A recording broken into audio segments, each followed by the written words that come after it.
high schools in underprivileged areas in DFW are losing their soccer programs. This map outlines the DISD area, and the areas in red are the underprivileged. So why solve this problem? There's an assumption that youth sports programs are costly. The effect is that there's a decrease in participation and a socioeconomic divide, which mainly affects Hispanics and African Americans.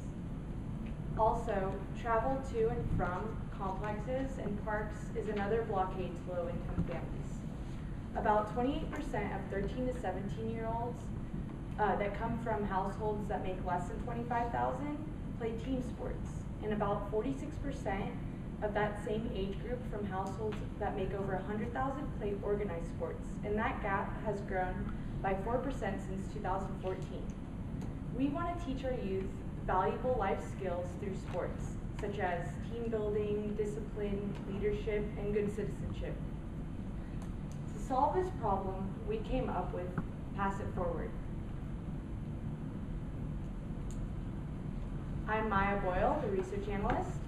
My name is Shazad Javani, and I'm the Adidas representative. My name is Mohammed Abbas, and I'm a One World Play Project representative. My name is Sheeta Ralhan, and I'm the marketing director for Adidas. My name is Gabriel Flurfin, and I'm the financial analyst for Adidas. So as we mentioned, we're representing Adidas here today. This is our mission statement. It's what our company and our brand is built upon as a foundation of everything we do. It has helped us reach essentially all ends of the earth. And one of the biggest factors for our global recognition that we have is due to our presence in soccer, or football as it is known in many parts of the world. We are one of the leading brands, sports brands in the world, next to Nike and Under Armour, but we do specialize in soccer a little bit more than they do.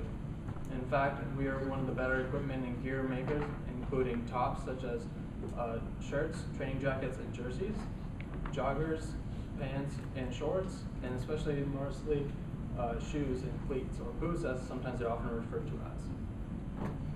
But I want to go and mention some of the projects that Adidas has been a part of in the past, starting with Shelter to Shine, which took place in Pakistan. This project began when we found out about an incident where child labor was being implemented to be used in manufacturing of one of our facilities.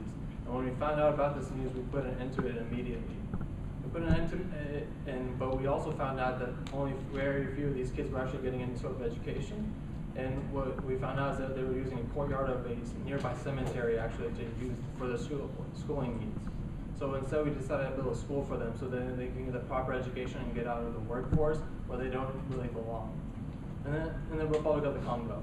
In the Republic of the Congo, Promo June Basket is a grassroots basketball organization that has been built and led up to now to teach the youth and the kids the education of academics as well as life skills and values, including discipline, leadership, and good citizenship.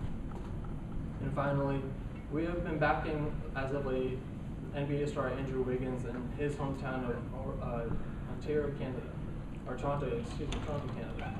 And we have helped him in his childhood rec center and supplied them with gear and equipment that they desperately needed.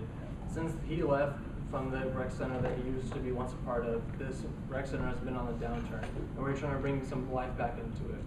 So for our project, we have partnered up with One World Play Project, who we believe it will be a mutually beneficial project partner for us. I'm going to go and let Mohammed Abbas, the representative for One World Play Project, talk to you a little bit more about that. So One World Play Project is an organization that gives back to communities all around the world, especially those with the harshest environments where play is nearly non-existent. They're predominantly international, but they're trying to make a presence in the United States.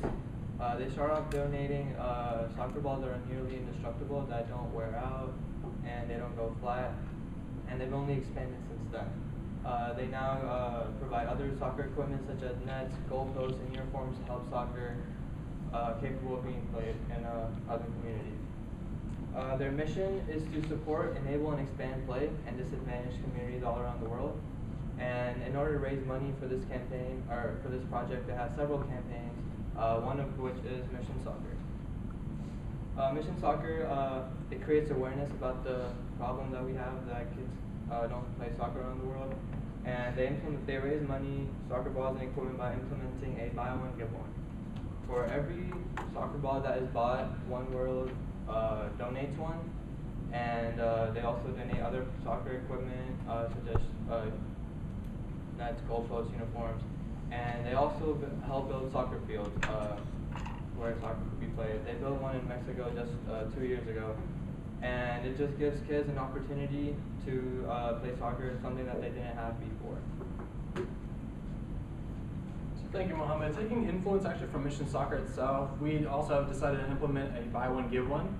So anytime one pair of cleats is bought from one of our Adidas retail stores or our partnering retail stores that we'll get into here in a minute, we go and donate one back to those target beneficiaries that Maya had actually talked about, and those underprivileged high school students with failing soccer programs in the area of Dallas ISD as well as DFW. And we're working with One Role Play Project to actually not only mutually benefit one another in promotional activities, but so then they can help us by donating soccer balls while we donate the cleats to those kids. How we plan to execute our VG? We are first going to identify impoverished high schools in the Dallas area. We managed to identify 14 schools from the DISD. With that, there are about 1,120 kids participating in soccer programs that don't have shoes or the equipment to be participating in these programs. Next, we will be speaking to schools about how we can go about coming to their schools and promoting a healthy lifestyle and soccer in general.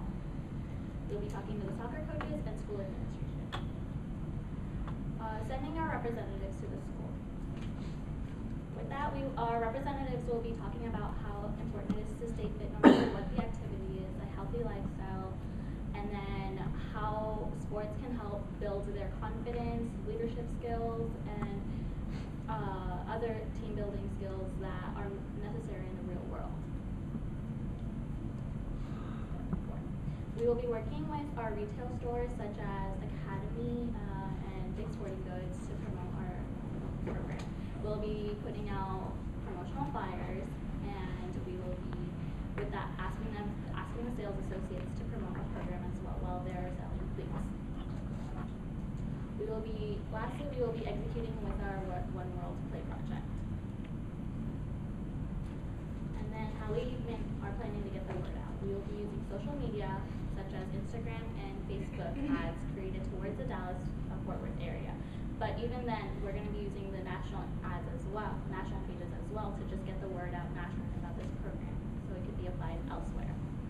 We will be using two types of flyers, Stay Fit flyers and promotional flyers. Stay Fit flyers will be going to the high school students when our representatives go talk to them.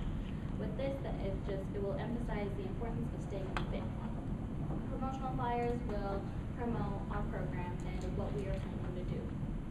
We will be using billboards on major traffic highways such as 635 and 75 to appeal to the entire population of Dallas-Fort Worth. Right. So before we dive into what costs are exactly included in our VGB program, it's important to outline that youth sports can be very, very costly, sometimes up to $8,000 per season. Now the issue with that is that a study showed that households that have children within the ages of 7 and 13 years old that participate in youth sports make less than $25,000 per year. That's a quarter of the number of households. On the opposite side of the spectrum, households that make $100,000 or more are increasing their participation 4% annually, which is increasing the socioeconomic divide that Maya mentioned previously. So, our cost breakdown. The first major expenditure for our VGB program is our marketing costs, which totals to $58,412, which includes flyers, billboards, as well as sending representatives to work with the schools that we are working to benefit. In addition, promotional marketing totals to $5,700, which includes the promotional ads that we are going to send to our retailers, such as Dick's Sporting Goods and Academy, as well as our Stay Fit awareness flyers that we are sending to our schools. Lastly, food and refreshments totals to $7,500. The total cost is $71,612, and the reason that we are here is to ask the Dallas Chamber of Commerce to help support our initiative and assume half of the cost so we can both benefit these children and spread awareness to play youth sports. which and the half of the cost is $35,806.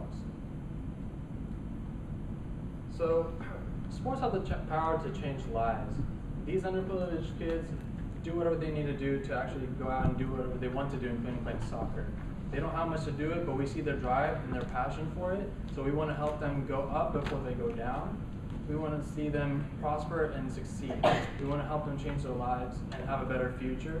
We want to help them accomplish all their goals, so that instead of becoming something like this, they can actually go to something like this. And we want to see them do the best that they can do and be a part of something great. Thank you for your time, and we appreciate you listening to us today. And if there are any questions, we'll go and answer them now.